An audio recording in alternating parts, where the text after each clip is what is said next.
শ্রীলঙ্কার বনাম ভারত দ্বিতীয় একাদশ কলম্বোতে দ্বিতীয় একাদশে দুজনকেই রাখবেন কোচ গম্ভীর। চেনা ওপেনিং এ দেখা যাবে অধিনায়ক রোহিতকে ৩ নম্বরে থাকবেন বিরাট। ওপেনিং এ রোহিতের সঙ্গী সহ অধিনায়ক শুভমান গিল ৩ নম্বরে থাকবেন বিরাট। ৪ নম্বরে দেখা যাবে শ্রেয়স আইয়ারকে, ৫ নম্বরে দেখা যাবে রাহুলকে। উইকেটরক্ষকের ভূমিকাতেও দেখা যাবে ২ স্পিনার ও ৩ পেসারের ভারতের পেস বোলিং আর্শদীপ সিং, মোহাম্মদ সিরাজ ও জশপ্রীত বুমরাহকে বিশ্রাম দেওয়া হয়েছে।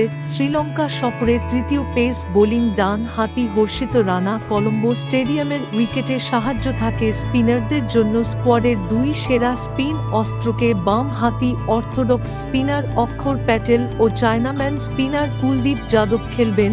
৭ নম্বরে নেমে ব্যাট হাতেও শ্রীলঙ্কার বনাম ভারত একাদশ রোহিত শর্মা, অধিনায়ক শুভমান গিল সহ অধিনায়ক বিরাট কোহলি, শ্রেয়স আইয়ার, রাহুল, উইকেটরক্ষক অক্ষর প্যাটেল, কুলদীপ যাদব, আর্শদীপ সিং, মোহাম্মদ সিরাজ, হর্ষিত রানা।